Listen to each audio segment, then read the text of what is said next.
जरा सोचिए, एक शानदार जगमगाती हुई इमारत है, सब कुछ नॉर्मल है, लेकिन सिर्फ 2 से 3 मिनट के अंदर वही इमारत एक जानलेवा जाल में बदल सकती है। ये कोई डरावनी कहानी नहीं है, बल्कि एक कड़वी सच्चाई है। आज के इस एक्सप्लेनर में हम फायर सेफ्टी के उसी ब्लूप्रिंट को डिकोड करने वाले हैं, जिसे समझना हम सबके लिए बहुत ज़रूरी है। अब आगे बढ़ने से पहले एक बहुत ही दिलचस्प लेकिन ज़रूरी सवाल। आग लगने पर किसी बिल्डिंग में सबसे पहले क्या फेल होता है? ज़्यादातर लोगों को लगता है कि दिखाई देने वाली लपटें ही सबसे पहला खतरा है, लेकिन असल में लपटों के पहुंचने से बहुत पहले ही कुछ और है जो जानलेवा साबित होता है, और वो है धुआं। आंकड़े लिटरली चौंकाने वाले हैं। 99% लोग ये नहीं समझते कि असली कातिल आग की लपटें नहीं, बल्कि वो दमघोटू धुआं, बेतहाशा गर्मी और अचानक मचने वाला पैनिक है। ये धुआं इतनी तेजी से फैलता है कि सोचने का भी मौका नहीं मिलता। तो डिफरेंस क्या है? प्रॉपर फायर सेफ्टी और कोई सेफ्टी ना होने के बीच का अंतर सिर्फ एक बिल्डिंग के जलने का नहीं है। ये सैकड़ों मासूम जिंदगियों को बचाने और एक भयानक त्रासदी के बीच का सीधा सीधा फर्क है। चलिए सबसे पहले बात करते हैं हमारी फर्स्ट लाइन ऑफ डिफेंस की, यानी वो अदृश्य ढाल जो आग को डिटेक्ट करती है और उसे रोकती है। हम अक्सर दीवारों और छतों को सिर्फ एक स्ट्रक्चर की तरह देखते हैं, लेकिन क्या हो अगर ये फायर रेजिस्टेंट मटेरियल से बनी हो? ये मटेरियल्स आग के लिए एक स्पीड ब्रेकर का काम करते हैं। ये आग को एक कमरे से दूसरे कमरे में फैलने से धीमा कर देते हैं, जिससे हमें वहां से निकलने का वो कीमती एक्स्ट्रा टाइम मिल जाता है। और हाँ, हम सबने वो लाल रंग के फायर एक्सटिंग्विशर हर जगह टंगे देखे हैं, राइट? ये छोटी आग को बुझाने का सबसे पावरफुल वेपन है, लेकिन विडंबना देखिए, इमरजेंसी के वक्त ज्यादातर लोगों को इन्हें चलाना ही नहीं आता और एक छोटी सी चिंगारी एक बड़े डिजास्टर में बदल जाती है।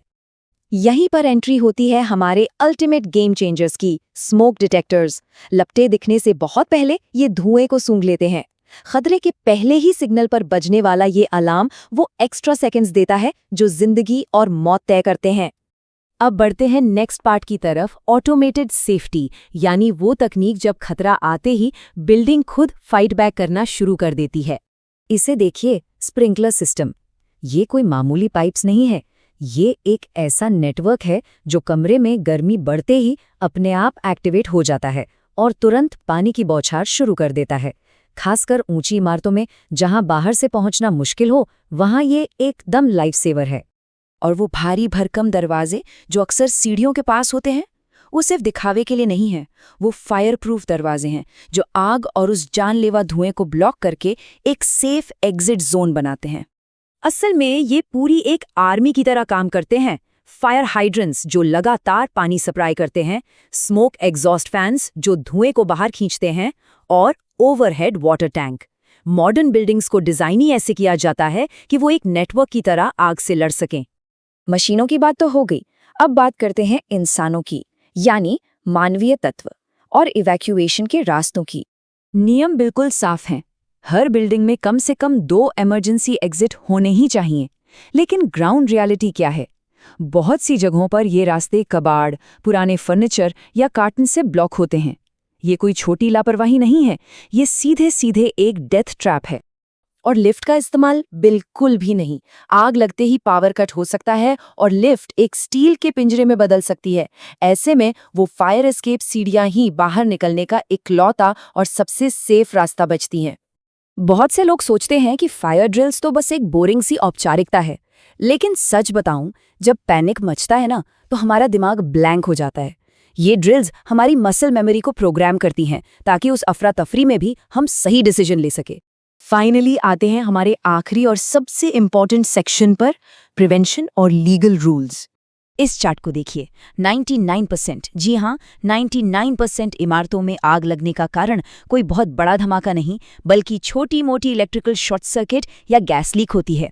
मतलब अगर हम सिर्फ रेगुलर चेकिंग और मेंटेनेंस सही रखें तो इन बड़े हादसों को पूरी तरह अवॉइड किया जा सकता है।